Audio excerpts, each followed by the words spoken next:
तो फिल्म की शुरुआत क्लब में बैठे हुए किंग से होती है, जिस पर बाहर खड़े कई लोगों ने नजर रखी हुई थी। उसी दौरान उससे सीक्रेटली एक लड़की मिलने के लिए आई। बाहर खड़े लोगों ने उस लड़की के बारे में अपने बॉस को बताया तो उसने कहा, ये बूढ़ा ऑफिसर हमारे बारे में किसी को बताने वाला है, इन दोनों को ही खत्म कर दो। अंदर किंग जिससे मिला था वो एना थी, एक बाउंटी हंटर। वो पैसों के लिए लोगों को मारती थी। किंग उसे एक पिक्चर दिखाकर इस फैमिली को ढूंढने को कहता है, मगर एना इनकार कर देती है क्योंकि उसका काम सिर्फ लोगों की जान लेना था, वो किसी का पता नहीं चला सकती थी। अभी ये लोग बात ही कर रहे थे कि किंग ने एना के पीछे उन्हीं लोगों को देखा जो बाहर से इन्हें मारने के लिए आए थे। किंग ने एना से भाग जाने को कहा और खुद भी वो जाकर वॉशरूम में छुप गया। यहाँ जितने लोग उसे मारने आए थे उसने अकेले ही सबका सामना किया और जब क्लब से बाहर निकला तो देखा कि एना ने बचे हुए लोगों को भी मार दिया था और खुद वो जा चुकी थी। जो आदमी किंग को मरवाना चाहता था उसका एक स्नाइपर अभी भी कार में छुपा था, जो आखिर किंग को गोली मारकर उसकी जान ले लेता है। उसकी मौत की खबर अगली सुबह उसकी कलीग मेडिना को मिली, जिसने जाकर बॉडी की पहचान की। मेडिना जब उसकी बॉडी को देख रही थी तो उसके बाजू पे लिखा एक मैसेज उसे मिला कि अकाउंटेंट को ढूंढो। अब मेडिना जब किंग के घर गई तो दीवार पे लगी कई तस्वीरों से उसने जाना कि किंग किसी केस की इन्वेस्टिगेशन कर रहा था, जिस केस से काफी मर्डर्स भी जुड़े थे। वो खुद अब ये घर रेंट पे ले लेती है किंग का अधूरा काम पूरा करने के लिए, और किंग की चीजों में उसे एक पिक्चर के पीछे दी अकाउंटेंट यानी क्रिश्चियन वुल्फ का नाम नजर आता है, जिसको किंग ढूंढना चाहता था। फाइनली अब हमें क्रिश्चियन वुल्फ को दिखाया गया जो एक वैन में रहता है। उसने अपना बाइक, अपने वेपन्स, सभी कुछ इसी वैन में रखा हुआ है। खैर एना क्रिश्चियन के बारे में पता चलाती है और एक कंपनी में कॉल करके क्रिश्चियन के बारे में पूछती है तो लेडी उसे जवाब देती है कि इस नाम का कोई इंसान हमारे इंस्टीट्यूट में काम नहीं करता। मेडिना ने कहा इम्पॉसिबल, उसके सभी कॉन्टेक्ट्स इधर के ही हैं। ऊपर हम देखते हैं कि कोई उनकी ये फोन वाली बातें सुन रहा था। कॉल ट्रेस करते हुए उसने पता चलाया कि बात करने वाली लड़की मेडिना है और इस टाइम किंग के घर से बात कर रही है। उसने यहाँ मेडिना और किंग दोनों के बारे में ही पता चला लिया कि वो क्या करते थे। खैर अगले सीन में हम उस स्नाइपर को देखते हैं जिसने किंग को मारा था। वो एक मछली वाले से जाकर मिलता है जो दरअसल उनका बॉस बर्क है, जो अपनी आइडेंटिटी छुपाने के लिए बस ये काम करता है। वो इस टाइम ह्यूमन ट्रैफिकिंग करता है, यानी लीगली इंसानों की स्मगलिंग करता है। इस चीज की खबर किंग को भी थी जिसे बर्क ने मरवा दिया था। अब बर्क ने अपने स्नाइपर टॉम से कहा कि उस लड़की को भी किसी तरह पकड़कर मार दो जो उस दिन भागी थी। तुम उस लड़की को जानते नहीं हो, वो बहुत खतरनाक है। एक मर्तबा पहले भी उसने मेरे साथियों के ऊपर हमला किया था, बहुत से लोग मारे गए थे पर मैं बच गया। अब मुझे पता है कि वो मुझे मारने की तैयारी में है, उससे पहले ही तुम उसे मार दो। वो अब एक और आदमी के बारे में टॉम को बताता है जो उस दिन किंग से मिला था। बर्क उसे भी मारने का ऑर्डर दे देता है। अगले सीन में जब मेडिना अपने ऑफिस के पार्किंग में होती है तो क्रिश्चियन खुद आकर मेडिना से मिलता है। वो जानना चाहता था कि मेडिना उसकी तलाश क्यों कर रही है। उसने मेडिना से पूछा मुझसे क्या चाहती हो, तो मेडिना उसे किंग के घर ले गई। वो बताती है कि मरे हुए किंग के हाथ पे तुम्हें ढूंढने की रिक्वेस्ट थी। वो दीवार पे लगी कई तस्वीरें क्रिश्चियन को दिखाती है और कहती है कि किंग इस केस की इन्वेस्टिगेशन कर रहे थे, पर मैं नहीं जानती ये चीजें किस तरह इंटरलिंक कर रही हैं और इन सब का तुम्हारे से क्या ताल्लुक है। ये सब बताने के बाद मेडिना सो गई। अगली सुबह जब वो उठी तो उसने देखा कि पूरी रात क्रिश्चियन ने इसी केस के ऊपर काम किया था। वो मेडिना को बताता है कि किंग असल में पैब्लो नाम के एक इंसान को ढूंढना चाहता था। वो अपनी फैमिली के साथ मेक्सिको बॉर्डर पर रहता था। फिर पैब्लो की सेपरेशन हो गई। उसकी वाइफ ने कई जगह और काम किया जिसके बारे में मैंने उसके अकाउंट्स से पता चलवाया है। अब ये लोग पैब्लो को ढूंढने के लिए पहले उसकी वाइफ को ही ढूंढने का डिसाइड करते हैं। जहाँ पे उसने लास्ट टाइम जॉब की थी ये लोग उस फैक्ट्री में पहुंच जाते हैं। फैक्ट्री के मालिक से जब ये लोग उस लड़की के बारे में पूछते हैं तो वो आदमी कहता है मुझे क्या पता, यहाँ हर रोज 100 की तादाद में औरतें आती हैं काम करने के लिए, हर एक का नाम मैं थोड़ी जानता हूँ। वो आदमी जब पैब्लो की वाइफ का पता बताने से मना करता है तो क्रिश्चियन उससे कहता है मेरे पास तुम्हारी फैक्ट्री के अकाउंट्स का डेटा है, तुम अपनी सेल्स को कई गुना ज्यादा शो करते हो, साफ मतलब है कि तुम अपने ब्लैक पैसे को व्हाइट करते हो, मनी लॉन्ड्रिंग करते हो तुम। उसकी बात सुनकर इस आदमी को गुस्सा आ गया। उसने क्रिश्चियन के ऊपर वार कर दिया, लेकिन क्रिश्चियन भी कम थोड़ी था।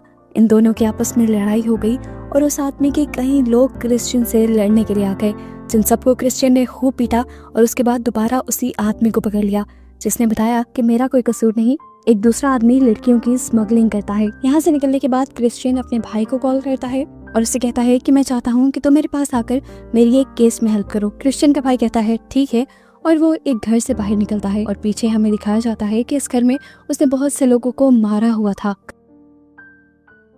क्रिश्चियन अब उसके पास आता है और उसे अपनी केस की डिटेल्स बताता है। सारे केस को सुनने के बाद क्रिश्चियन का भाई यहाँ पर 3 लड़कियों को बुलाता है। तीनों ही लड़कियों को पहले पैसे दे देता है और फिर इनसे मार्क के बारे में पूछता है। 2 लड़कियां घबरा गई यहाँ पर। तीसरे ने कहा, मैं तुम्हें उसके बारे में बता सकती हूँ, लेकिन अगर तुम मुझे पैसे दो तो। बाहर मेडिना अपने साथी से बात कर रही थी। वो किंग के मर्डर की फुटेज देख रहे थे, पर अभी तक ये नहीं जान पाए थे कि उस पर गोली किसने चलाई थी।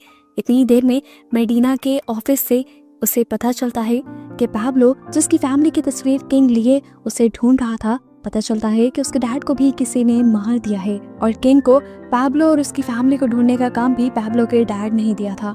मेडिना को एक और रिपोर्ट भी मिली थी कि पैब्लो के गांव में इंसानों की स्मगलिंग आम थी। इसी स्मगलिंग के दौरान जब ये लोग पकड़े गए तो उन्होंने सभी आदमियों को मार दिया जिन्हें पकड़ा था। इसी में पैब्लो भी मर गया था। ऊपर वो लड़की मार्क को बुलाकर यहाँ से चली जाती है।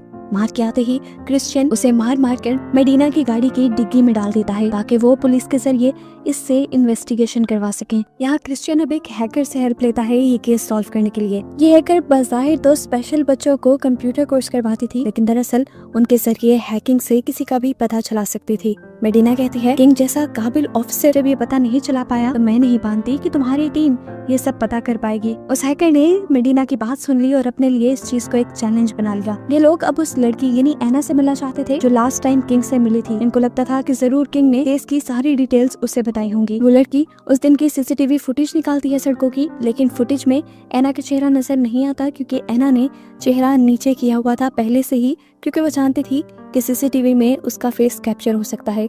सभी लोग डरे हुए थे लेकिन एना नहीं। ये लड़की नोटिस करती है कि इसी सड़क पर एक औरत ने उस दिन सेल्फी ली थी जिसके पीछे से एना गुजरी थी। वो अब उस लड़की के फोन और कंप्यूटर को हैक करते हुए उस लड़की की तस्वीर के पीछे से एना का फेस देख लेती है। इस पिक्चर की आगे इन्वेस्टिगेशन करते हुए हैकर को पता चला कि एना जहाँ पर भी जाती थी वहाँ जरूर कुछ मर्डर करके आती थी।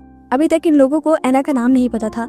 ये लोग एना का नाम ढूंढने की बहुत कोशिश करते हैं लेकिन नहीं ढूंढ पाते। घर में क्रिश्चियन का भाई किंग के लगाए सारे फोटोग्राफ्स देखता है और बताता है कि यहाँ पे जितने भी लोग मारे गए हैं जरूर उनको भी इसी लड़की ने मारा है क्योंकि इन लाशों के मारने का स्टाइल बिल्कुल सेम है। मेडिना पूछती है, तुमने ये सब कैसे पता चलाया? तो वो लड़का साफ बता देता है कि मैं भी एक किलर हूँ। ये सुनकर मेडिना के होश उड़ गए और मेडिना यहाँ से चली गई क्योंकि वो एक क्रिमिनल के साथ काम नहीं कर सकती थी। वो अब जेल में जाकर मार्क से मिलती है जो अपने वकील के साथ यहाँ आया हुआ था। मेडिना मार्क से इन्वेस्टिगेशन शुरू करती है और पूछती है कि साफ साफ बता दो कि तुमने इन लड़कियों को किससे खरीदा था, नहीं तो जेल की लंबी सजा कटवाऊंगी। मेडिना उसके सामने पैब्लो की फैमिली की पिक्चर भी रखती है और उसे देखकर याद में बता देता है कि मैंने इसकी वाइफ को खरीदा था। मेडिना ने पूछा, अब वो कहाँ है? तो उसने बताया, मैं नहीं जानता, काफी अर्से पहले वो मेरे से भाग गई थी, लेकिन फिर एक मरतबा मुझे खबर मिली थी कि वो पास के ही हॉस्पिटल में काफी अर्सा तक हॉस्पिटलाइज रही। मेडिना अब उस आदमी का नाम दोबारा पूछती है जिससे वो लड़कियों को खरीदता था।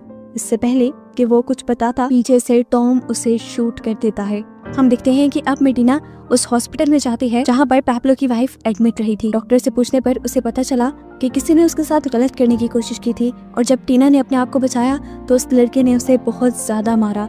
चोट उसके दिमाग पे लगी जिसकी वजह से उसकी याददाश्त चली गई। इस एक्सीडेंट में उसके चेहरे की हालत भी काफी बिगड़ गई थी।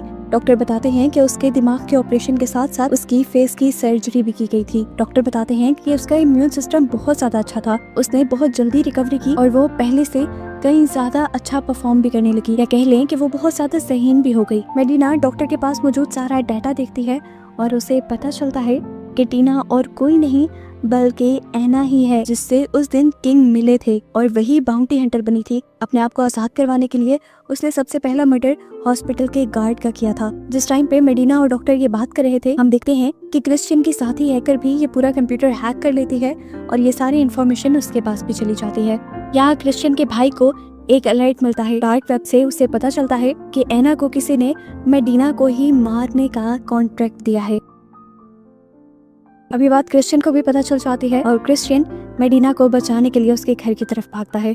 यहाँ हम देखते हैं कि एना पहले से ही उसके घर पे पहुंच चुकी है और वो मेडिना को मारने के लिए उसके ऊपर हमला करती है, लेकिन मेडिना भी कोई आम लड़की नहीं थी। उसे अपने आप को डिफेंड करने की पूरी ट्रेनिंग दी गई थी जिसकी वजह से वो फिलहाल के लिए अपनी जान बचा लेती है। और इतने में ही एना की नजर यहाँ पर मौजूद एक पिक्चर पे चली जाती है जो दरअसल उसी की फैमिली की थी। ये पिक्चर्स देखकर उसे सारा कुछ यानी अपना पास्ट याद आने लगता है।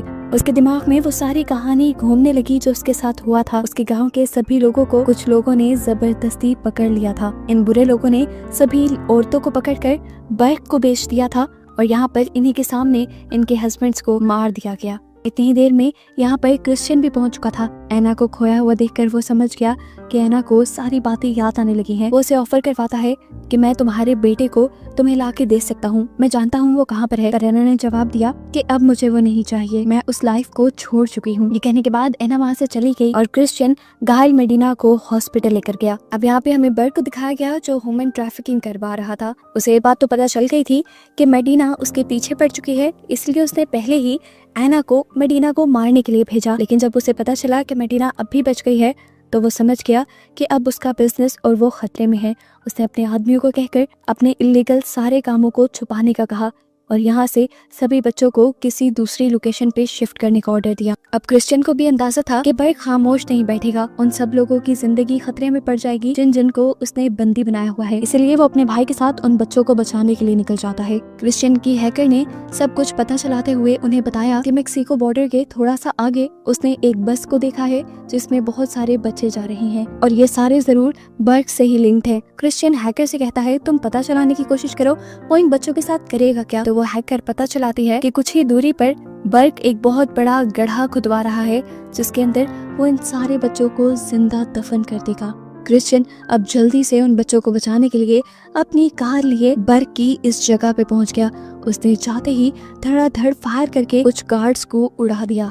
जिसके बाद वो गाड़ी लेकर और आगे बढ़ गए। यहाँ पर बर्क के लोग उसकी गाड़ी पे धड़ाधड़ फायर करना शुरू कर देते हैं, इसलिए ये दोनों गाड़ी से बाहर निकल कर कहीं छुप गए। वहाँ से इन्होंने देखा कि टॉम यानी बर्क का वो स्नाइपर सभी बच्चों को तेजी से बस में बिठा रहा है। उनको बचाने के लिए पहले इन्हें उनके सामने आने वाले गार्ड से लड़ना था और इनको रोकने के लिए वो गार्ड्स इनके ऊपर एक बॉम्ब फेंक देते हैं, लेकिन लकीली ये दोनों बच गए। इसके बाद क्रिश्चियन ने अपने भाई को कहा कि तुम उस बस के पीछे जाओ, मैं यहाँ सब कुछ संभालता हूँ। जाते जाते वो भी किसी हीरो की तरह यहाँ मौजूद गार्ड्स को मारता जा रहा था, लेकिन अब एक गार्ड ने उसे जख्मी कर दिया। टेंशन में आने की बजाय वो हंसने लगा क्योंकि उसे पता था कि अगले ही पल यहाँ पे क्रिश्चियन आने वाला है। क्रिश्चियन ने उस गार्ड को भी मार दिया और अपने भाई को भी बचा लिया। हम देखते हैं कि टॉम बस को उस जगह पर ले आया था जहाँ सभी बच्चों को उसने गाड़ना था। तेजी से भगाते हुए उसने सभी बच्चों को गड्ढे में जाने का कहा। इतने में यहाँ पर क्रिश्चियन और उसका भाई आ गए। यहाँ मौजूद सभी लोगों पर वो फायर करने लगे। टॉम अब देख चुका था कि वो उसे भी मारने के लिए उसके सामने आएंगे, इसीलिए वो पैब्लो के ही बेटे को गन पॉइंट पे ले लेता है। बच्चे को बंदी बना देखकर क्रिश्चियन भी थोड़ा सा डर गया। वो बस के अंदर आया, उसने गन टॉम पे ही पॉइंट की हुई थी। अपने डर को काबू करने के लिए वो एक पोइम पढ़ने लगा और उसके बाद उसने एक गोली चला दी जो ठीक टॉम को लगी और टॉम सब लोगों को खत्म करने के बाद ये दोनों अब सभी बच्चों को रेस्क्यू कर लेते हैं और इन्हें लेकर वापसी के लिए बढ़ते हैं। दूसरी तरफ दिखाया जाता है कि क्रिश्चियन की हैकर ने एना को कॉल किया और उसे बर्क की हकीकत बताई कि किस तरह वो ह्यूमन ट्रैफिकिंग करता है। उसी ने पहले एना को और उसकी गांव की लड़कियों को पकड़कर बेचा था और उनके हस्बैंड्स को मारा था और अभी भी वो बच्चों की ह्यूमन ट्रैफिकिंग कर रहा था जिन बच्चों को क्रिश्चियन ने बचा लिया है। उसी की कैद में तुम्हारा बच्चा भी था जिसे क्रिश्चियन और बाकी लोग बचा चुके हैं। बर्क की हकीकत जानने के बाद एना को बहुत ज्यादा गुस्सा आया और वो मारने के लिए उसे उसके घर पहुंच गई। बर्क एना को देख के ही वहां से भागने की कोशिश करता है, लेकिन एना भी अपना चाकू लेकर उसके पीछे भाग जाती है और यहीं से सीन कट हुआ और कई हफ्तों बाद हमें मेडिना को दिखाया गया जो बर्क के सभी चीजों को सील कर चुकी थी। वहां से उसे ह्यूमन ट्रैफिकिंग के बहुत सारे और भी सबूत मिले थे। क्रिश्चियन और उसके भाई की मदद से वो इस केस में काफी प्रोग्रेस पा चुकी थी। बर्क के अलावा उसने बहुत से लोगों को जो ह्यूमन ट्रैफिकिंग में इन्वॉल्व थे उनको पकड़ लिया था। वो अब दोबारा उसी एजेंसी में कॉल करती है क्रिश्चियन का थैंक यू करने के लिए जिसमें उसने पहले कॉल की थी। तो लेडी उसे बताती है कि इन दोनों नाम के कोई भी आदमी यहाँ काम नहीं करते। मेडिना कहती है जानती हूँ। वो ये भी जानती थी कि क्रिश्चियन की हैकर ये सब कुछ सुन रही होगी। हम देखते हैं कि इसी हैकर ने उन सब बच्चों को भी अपने ही इस इंस्टीट्यूट में शेल्टर दे दिया था। मूवी के लास्ट सीन में दिखाया जाता है कि क्रिश्चियन और उसका भाई दोनों एक साथ ट्रिप पर जा रहे हैं और बस इन्हीं को दिखाते हुए ये मूवी यहाँ पर खत्म हो जाती है।